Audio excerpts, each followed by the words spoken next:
Gypsy Rose Blanchard, the girl who killed to escape. What would make a girl conspire to kill her own mother? Not out of hate, not out of anger, but out of a desperate, years-long struggle for the most basic human freedom. This wasn't just any murder. This was the dramatic climax of one of the most twisted cases of abuse the world has ever seen. The victim, Dee Dee Blanchard, was a doting mother, widely admired for her tireless care of her chronically ill daughter, Gypsy Rose. The tragedy? Almost everything about Gypsy Rose's illness was a lie. This is the chilling true story of Gypsy Rose Blanchard, the girl who appeared frail, wheelchair-bound, and sickly, but who, at the age of 24, orchestrated the death of her abuser to finally break free. The date was June 14, 2015. The location, a small, brightly painted, pastel-colored house in Springfield, Missouri. A disturbing post appeared on Dee Dee Blanchard's Facebook page. "That bitch is dead," followed by a graphic, violent description. Friends and neighbors who knew the family immediately panicked. Dee Dee was beloved. Gypsy Rose was completely dependent on her, a victim of muscular dystrophy, leukemia, and several other debilitating conditions, or so the story went. Police were called to the scene. When they entered the house, they found Dee Dee Blanchard lying face down in her bed, dead from multiple stab wounds. But the shocking discovery wasn't just the body. It was the fact that Gypsy Rose was gone. A frantic search was launched for the missing, vulnerable girl. But there was a problem, a fundamental, world-shattering problem. When authorities finally located Gypsy Rose in Wisconsin, there was no wheelchair, no feeding tube, no need for a shaved head. Gypsy Rose was walking, talking, and healthy. The girl who had supposedly been fighting for her life since birth was a fraud, and the architect of the lie was her own mother, Dee Dee, who had subjected her daughter to a severe form of child abuse known as Munchausen syndrome by proxy, or MSBP.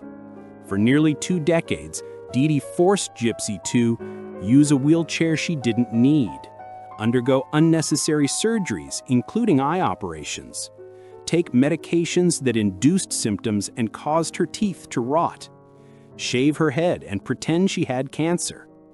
Dee Dee controlled every aspect of her daughter's life, isolating her, deceiving doctors, and stealing thousands of dollars in charity donations intended for her ill child.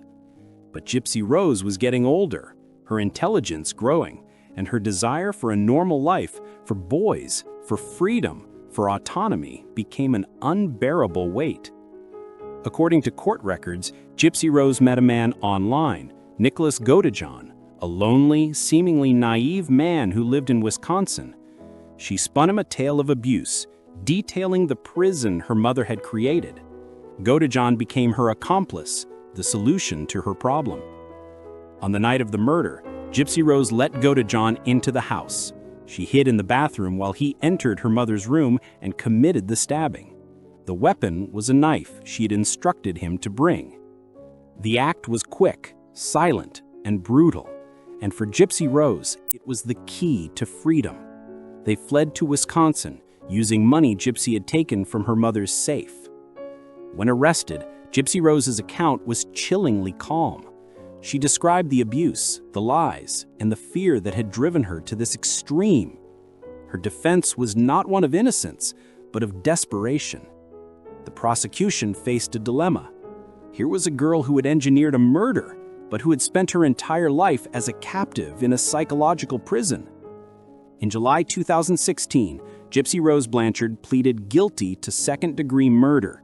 She was sentenced to 10 years in prison, a punishment that many viewed as merciful, recognizing the decades of psychological and medical torture she endured. Nicholas Godejohn was convicted of first-degree murder and sentenced to life without parole. The Gypsy Rose Blanchard case shocked the country, not just for the crime itself, but for the dark, unthinkable nature of the abuse it exposed. It left mental health experts and the public asking a painful question. At what point does the victim of abuse become a perpetrator of crime? And what does justice look like when the motive is merely survival? Gypsy Rose's story reminds us that sometimes the monster you need to escape is the one who claims to love you most. Number 2. Erica Sifrit, From Honeymoon to Horror. Imagine a couple on a celebratory trip. Newly married, young, full of life, enjoying the summer sun. Now picture that same couple, just days later, involved in a gruesome, premeditated double murder. This is the story of Erica Sifrit, a 24-year-old woman whose seemingly normal life took a terrifying plunge into calculated savagery during a vacation that turned deadly. It all unfolded in the summer of 2002 in Ocean City, Maryland, a popular coastal resort town. Erica, a former college basketball player, and her husband, Benjamin Sifrit, a former Navy SEAL, were spending a few days on the Strip. They were a striking couple, outgoing and charismatic. But beneath the surface, a dangerous dynamic was at play. A toxic mix of heavy partying, paranoia, and a thirst for control. On May 26, 2002, the Sifrits met another couple, Martha Crushley and Joshua Ford, while bar hopping. They returned to the Sifrits' condominium near the boardwalk. What happened inside that condo remains a subject of horror and conflicting testimony. According to later court proceedings, an argument escalated violently. Benjamin and Erica Sifrit overpowered the couple. They were held captive, tortured, and then, in a terrifying display of cold-blooded teamwork, shot to death. The Sifrits didn't just kill their victims, they dismembered their bodies, placing the remains in bags and attempted to dispose them in a dumpster. This wasn't a crime of passion. This was an act of methodical, chilling depravity. The victims were reported missing, but the trail went cold for days. The crucial break came when the Sifrits tried to rob a group of students at a different beach. When police finally apprehended the couple, they found keys belonging to Martha Crutchley and Erica's purse. The discovery set off an immediate, desperate search. During separate interrogations, the Sifrits turned on each other, revealing the gruesome details. Erica Sifrit's testimony was particularly shocking. She claimed her husband had been the primary aggressor, but admitted to being an active, willing participant in the cleanup and disposal. She told investigators with unsettling lack of emotion how they had cut up the bodies in the bathtub. The sheer normalcy of Erica Sifrit beforehand made the crime almost incomprehensible. She had been an athlete, a student, a seemingly well-adjusted young woman.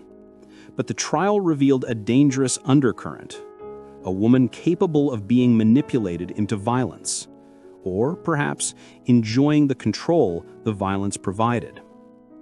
In 2003, Erica Sifrit was tried first. Her defense team argued that she was merely a victim of her husband's dominant personality. Prosecutors countered, presenting evidence of her active role in the crimes, the planning, and the attempt to cover it up. They painted her not as a bystander, but as an enthusiastic accomplice. The jury agreed. Erica Sifrit was convicted of first-degree murder for Martha Crutchley and second-degree murder for Joshua Ford, along with theft and conspiracy charges. She was sentenced to life in prison plus 20 years. Her husband Benjamin was later convicted and received similar life sentences. The Ocean City murders became a national story, a terrifying cautionary tale about the people you meet while traveling and the capacity for evil to hide behind a pleasant facade.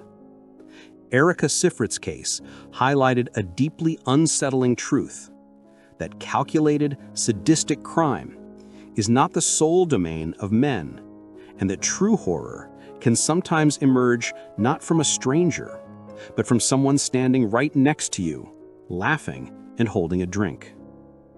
It serves as a horrifying reminder that even on a carefree vacation, the darkness can find you. Number 3. Carl Ann Fugate, America's youngest accomplice. The 1950s, an era often romanticized as a time of innocence, poodle-skirts, and unquestioning conformity. But in the winter of 1957, a deadly killing spree ripped through the heartland of America, shattering that illusion forever. At the center of the carnage was a 19-year-old high school dropout named Charles Starkweather and his 14-year-old girlfriend, Carl Ann Fugate. This is the haunting story of Carl Ann Fugate, the girl who, at just 14, became the youngest female in U.S. history to be charged with first-degree murder, and whose exact role in the bloody spree remains a subject of fierce debate to this day. The terror began in Lincoln, Nebraska in December 1957. Starkweather, obsessed with the movie star James Dean and full of self-pity and rage, shot and killed a gas station attendant. 2 months later, the spree exploded into public consciousness. On January 21, 1958, Starkweather came to the Fugate family home. He was angry. Carol Ann's parents had tried to forbid him from seeing her. In a terrifying outburst, he shot and killed Carol Ann's mother, her stepfather, and her 2-year-old sister, Betty Jean. For the next 6 days, Starkweather and Carl Ann went on the run, driving across Nebraska and Wyoming, leaving a trail of death in their wake. Their victims included a wealthy Lincoln couple, C. Lauer and Clara Ward, whom they killed after taking their car. A young couple, Robert Jensen and Carol King, whom they executed near a dirt road. A shoe salesman named Merle Collison, whom they killed for his vehicle. In total, 11 people were murdered. And for every single crime, 14-year-old Carl Ann Fugate was present. When they were finally caught after a high-speed chase, the question became, was Carl Ann a willing accomplice, a teenage Bonnie and Clyde, or was she a terrified captive? Starkweather, the cold-blooded killer, claimed she was a willing participant, urging him on. Carl Ann, however, told a different story. She claimed that Starkweather was holding her hostage. She said he had threatened to kill her and her entire extended family if she tried to escape or call the police. She described being a prisoner, paralyzed by fear and unable to act. During the trial, the prosecution presented a powerful case against her. Why didn't she run during one of the many opportunities? Why didn't she whisper a warning? The jury was swayed by the public narrative, the image of the teenage femme fatale, a cold-hearted killer alongside her lover.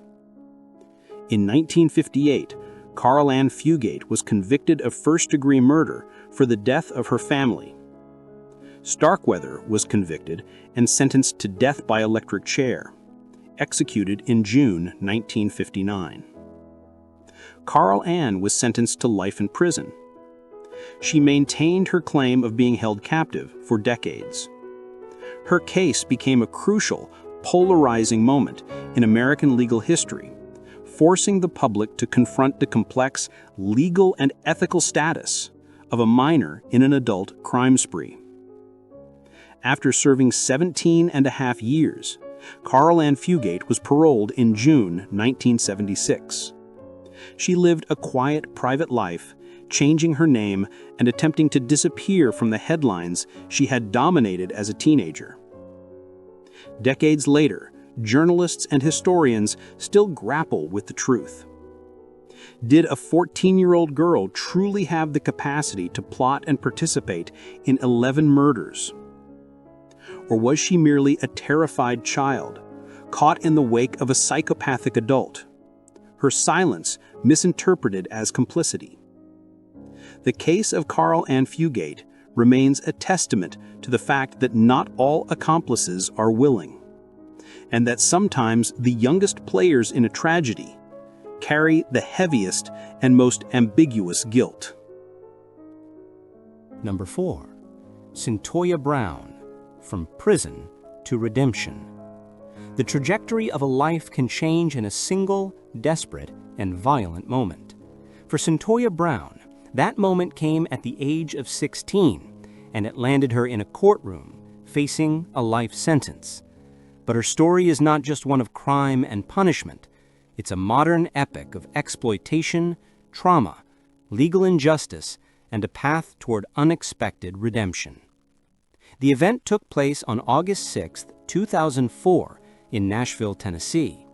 Cyntoia Brown, a 16-year-old girl who had been sex trafficked for several years, was picked up by Johnny Allen, a 43-year-old real estate agent.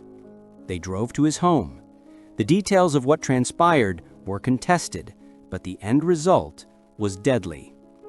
Cyntoia Brown, fearing for her life, believing Allen was going to harm or kill her, pulled out a gun and shot him in the back of the head while he was lying in bed. She then took his wallet and fled. When police found Allen's body, the investigation quickly led them to the young girl who had been seen with him. In court, the prosecution argued a clear case of robbery and premeditated murder. They presented a damning narrative, a cold-blooded prostitute killing a client for money. Cyntoia's defense team argued a case rooted in her devastating past. They revealed that at the time of the murder, she was a deeply traumatized victim of sex trafficking, coerced into a life of abuse by her pimp.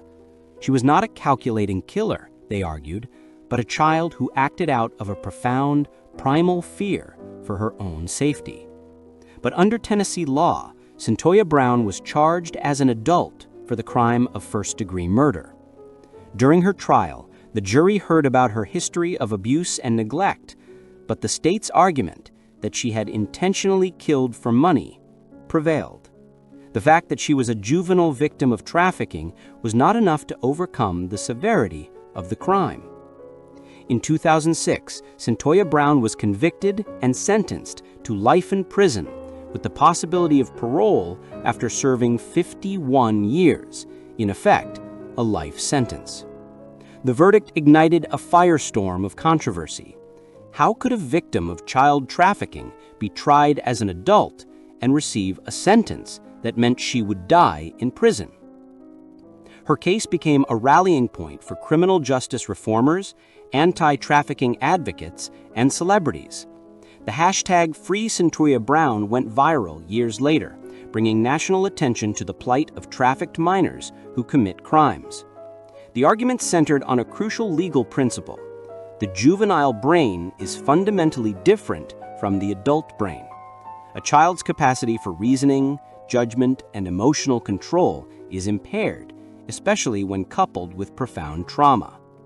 For over a decade, Cyntoia Brown dedicated herself to education and advocacy from behind bars. She earned her GED and later an associate's degree from Lipscomb University. Her case was repeatedly appealed, highlighting the failure of the justice system to recognize the trauma of child sex slavery. The turning point came in January 2019. Tennessee Governor Haslam commuted Cyntoia Brown's sentence, citing the overwhelming evidence of her trafficking, her youth at the time of the crime, and her exemplary conduct while incarcerated. On August 7, 2019, after serving 15 years, Cyntoia Brown walked free. Her release was a powerful, emotional moment, a victory for those who believe in restorative justice and the rehabilitation of victims who become perpetrators. She went on to write a memoir, become an advocate, and continue her education. The story of Cyntoia Brown is a complex legal and moral puzzle. It is a harsh reminder that the line between victim and perpetrator can be terrifyingly thin, and that for many young girls trapped in cycles of abuse, the act of violence is sometimes the only pathway they see to survival. Number 5. Brenda Ann Spencer. She said, "I don't like Mondays." Some moments in history are defined by a single, senseless phrase. For the community of San Diego in 1979, that phrase was spoken by a 16-year-old girl after committing one of the first high-profile school shootings in American history. This is the unnerving story of Brenda Ann Spencer, a quiet teenager whose bizarre, unexplained act of violence laid bare the vulnerabilities of schools and the incomprehensible nature of youthful malice.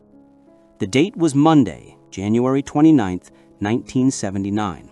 The location, Grover Cleveland Elementary School in the quiet neighborhood of San Carlos, San Diego. Brenda Ann Spencer, a student at Patrick Henry High School, was standing in her home across the street from the elementary school. She was holding a semi-automatic rifle her father had given her for Christmas. At 8:30 a.m., as children lined up to enter the school, Spencer opened fire. She systematically shot at the children and adults on the playground. In the chaos that ensued, the school principal, Burton Ragg, and a custodian, Mike Suchar, rushed out to help the wounded and shield the children. Both men were shot and killed. 8 children and 1 police officer were also wounded. Spencer barricaded herself inside her home, engaging in a standoff with police that lasted nearly 7 hours. During the siege, a journalist from a local newspaper, the San Diego Union Tribune, managed to reach the house by phone. When asked why she was shooting children, her response became an infamous, chilling epitaph for the tragedy. "I don't like Mondays. This livens up the day. I just did it for the fun of it." The casual nature of the comment, the sheer lack of remorse, shocked the entire nation. It flew in the face of any reasonable attempt to understand her motivation. Brenda Ann Spencer was arrested and charged as an adult. The subsequent investigation revealed a troubled, isolated girl. She had a history of drug and alcohol abuse, had discussed suicidal ideations, and had been known to express violent thoughts. Yet, like so many cases, no one in authority had connected the dots until it was too late. In the legal proceedings, her defense team explored the possibility of mental illness, but the court focused on the premeditation and the resulting death toll. In 1980, Brenda Ann Spencer pled guilty to 2 counts of murder and assault with a deadly weapon. She was sentenced to 25 years to life in prison. The Cleveland elementary shooting fundamentally changed how Americans viewed school safety. It was one of the events that led to increased security measures, lockdown drills, and the tragically necessary conversation about how to protect children from gun violence. Decades later, Brenda Ann Spencer has repeatedly applied for parole. In her hearings, she has offered varying explanations, claiming she was under the influence of drugs, that she had been abused, or that she believed the police were going to kill her.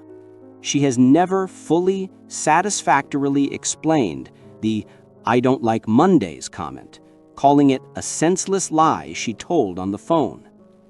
As of today, she remains incarcerated, her parole consistently denied due to the incomprehensible nature of the crime and the damage she inflicted. Brenda Ann Spencer's act, motivated by a desire to liven up the day, stands as a grim marker in American history.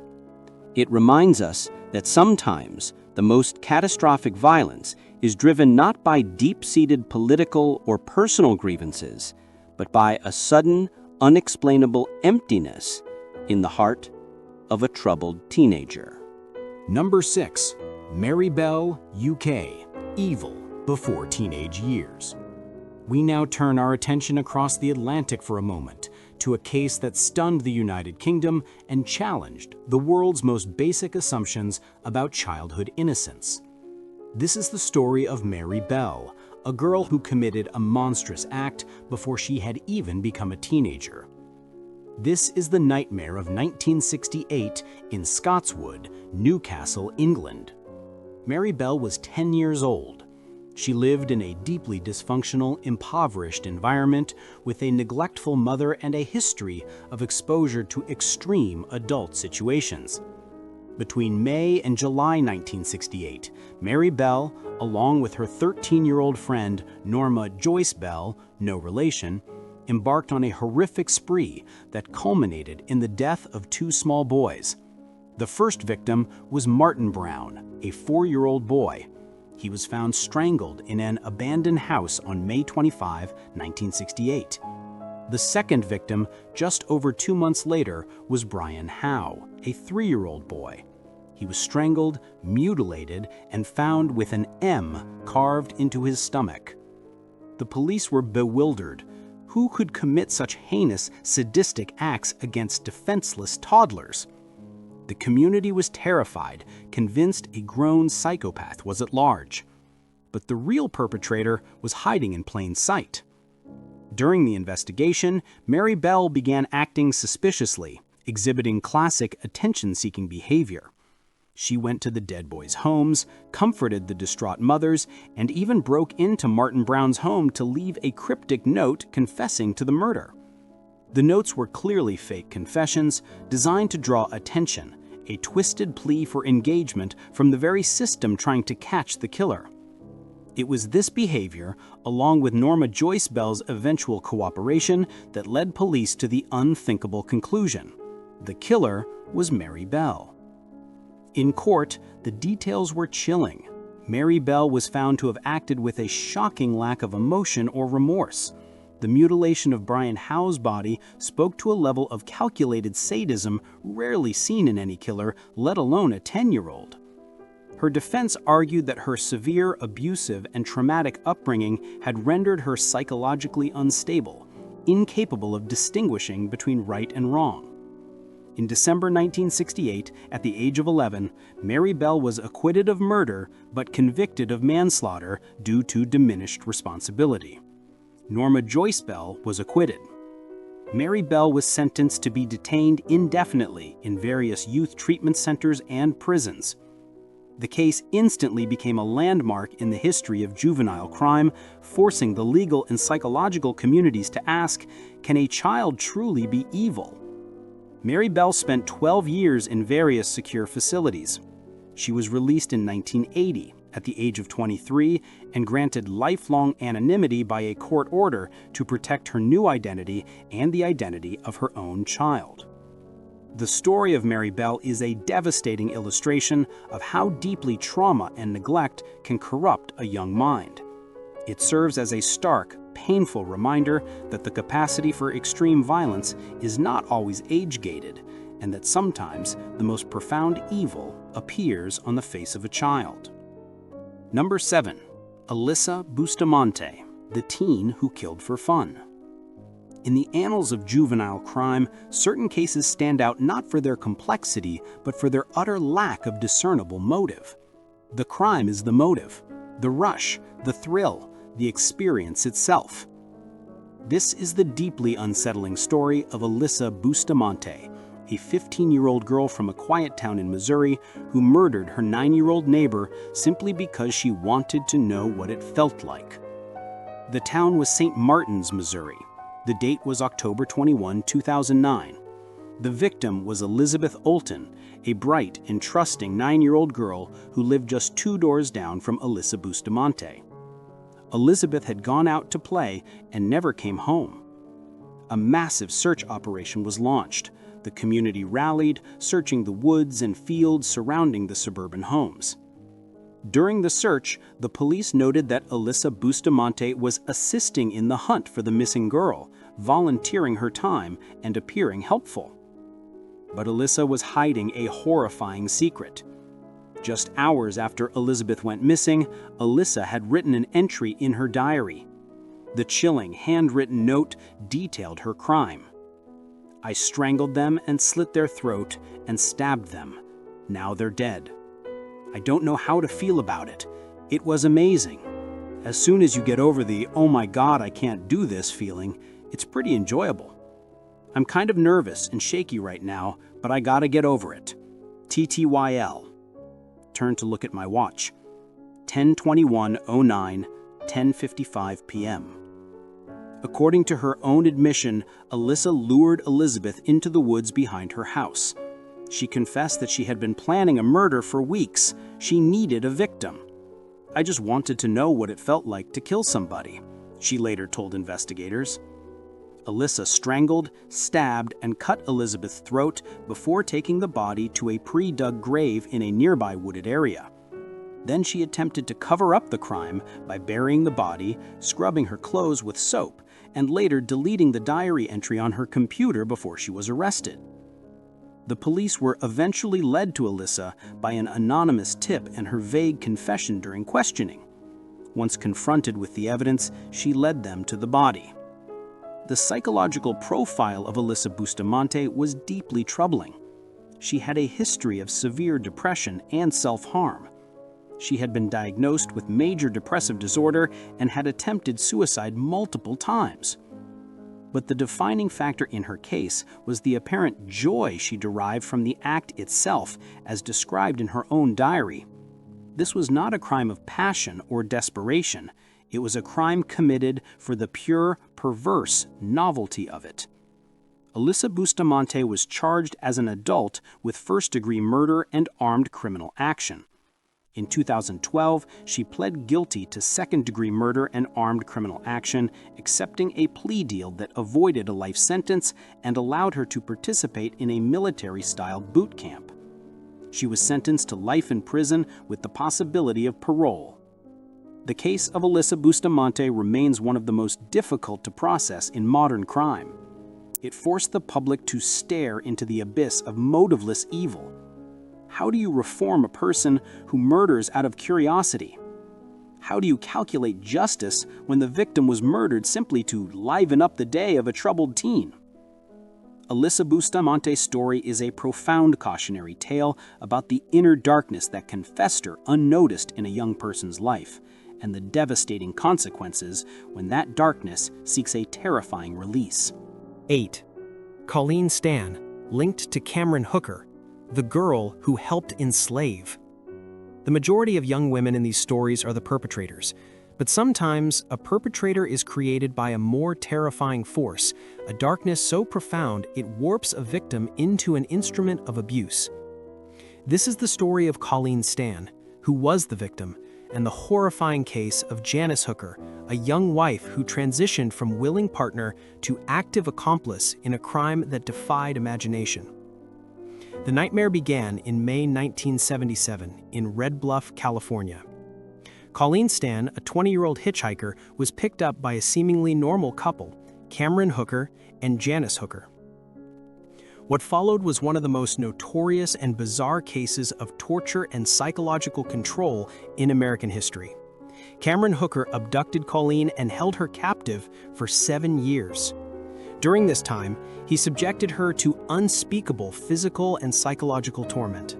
The most famous element of the abuse involved the sex box, a wooden coffin-like box where Colleen was confined for up to 23 hours a day. But the critical, dark twist in this story is the role played by Janice Hooker. Janice, herself a young wife and mother, started as a victim of Cameron's controlling behavior, but she quickly became a full, active accomplice in the torture and enslavement of Colleen Stan. Janice Hooker helped Cameron guard Colleen during the day, feed her and monitor her movements, participate in the rituals of psychological torture, help kidnap and hold a second victim captive for a time. For years, Colleen lived in a state of complete, learned helplessness, convinced that the company, a fictional organization Cameron claimed to work for, would harm her family if she disobeyed. But the story changed in 1984. Janice Hooker finally cracked. She took Colleen Stan, who was now living in the house outside the box and seemingly integrated into the family as a slave, and took her to a safe location. Janice's conscience, broken by years of complicity, had finally won out. She went to the police and provided them with a detailed, harrowing account of the 7-year ordeal, offering a complete map of Cameron's horrific crimes. It was Janice Hooker's testimony that brought the monster down. In the ensuing trial, the question of Janice's culpability was intensely debated. Was she also a victim, traumatized and coerced by a sociopath? Or was she a willing participant in the enslavement of another woman? The prosecution ultimately chose to offer Janice Hooker full immunity in exchange for her testimony against Cameron. They determined that her evidence was the only way to secure a conviction in a case with no physical witnesses besides the victim. Cameron Hooker was convicted of kidnapping, rape, and false imprisonment. He was sentenced to 104 years in prison. Janice Hooker was never prosecuted for her role in the crimes, a legal outcome that remains controversial. She was allowed to walk free, the cost of justice deemed worth the immunity. The story of Colleen Stan and Janice Hooker is a grim exploration of the limits of psychological control. It demonstrates how a manipulative predator can use one person, a young wife, to help destroy another. It reminds us that sometimes the most terrifying betrayal comes not from the primary tormentor, but from the person standing silently, watching, and eventually helping to lock the door. 9. Natasha Cornett, teen cult queen of death. The allure of the occult, of darkness, and of belonging can be a powerful and destructive force for troubled teenagers seeking an identity. For Natasha Cornett, that pursuit led her to become the terrifying leader of a self-styled satanic cult. This is the unsettling story of Natasha Cornett, who at the age of 18 orchestrated a brutal, senseless double murder in what became known as the Black Mass Murders of Tennessee. The events took place in April 1997 in Powell, Tennessee. Natasha Cornett, who went by the dark alias Bria, had gathered a group of deeply alienated, troubled teenagers who were fascinated by the Gothic culture, death metal music, and satanic imagery. They were the Goth Kids, and their shared identity was rooted in negativity and rebellion. On April 4, 1997, Natasha and her 4 followers drove to a secluded area near the Norris Lake community. Their target was Mary Bartlett, a 50-year-old mother, and her 21-year-old daughter, Sarah Corbin. The group, allegedly high on a cocktail of drugs and fueled by Natasha's dark delusions, stormed the cabin where the women were staying. They bound, stabbed, and beat the 2 women to death in a horrific scene of frenzied, ritualistic violence. The bodies were discovered the next day, and the brutality of the scene, the multiple stab wounds, the defensive injuries, shocked investigators. The trail quickly led back to the Goth group. The police found evidence of the crime, including the victim's car, and quickly rounded up the 5 suspects: Natasha Cornett, Edward Jason Salyers, Joseph Risner, Dean Mullins, and Crystal Sturgill. During the interrogations, the full picture of Natasha's control emerged. She was the one who had driven the group, literally and psychologically. She had created the rules, fueled the darkness, and gave the silent approval for the violence to begin. According to later testimony, the motive was not robbery, but a twisted, nihilistic ritual, a declaration of their total rejection of mainstream morality. Natasha Cornett's persona, the brooding, manipulative queen of her small cult, was meticulously constructed. She was intelligent but deeply disturbed, using her charisma to pull others into her darkness. All 5 members were charged with first-degree murder. In a plea deal that avoided the death penalty for all, Natasha Cornett and the other male members of the group pleaded guilty to 2 counts of first-degree murder. In 1998, Natasha Cornett was sentenced to life in prison without the possibility of parole. The Black Mass Murders became a flashpoint in the national satanic panic debate of the 1990s. The case highlighted the potential for destructive subcultures to manifest real-world violence, particularly among vulnerable, mentally unstable youth seeking radical belonging. Natasha Cornett remains incarcerated today, serving her sentence. Her story is a frightening reminder of the power of group dynamics, the seductive appeal to the darkness to the alienated young mind, and how easily a charismatic teenager can lead others down a path to irreversible tragedy. Number 10. Heather Mack, luxury trip turned deadly. The final story on our list takes us to an exotic, beautiful setting, a luxury resort on the island of Bali, Indonesia.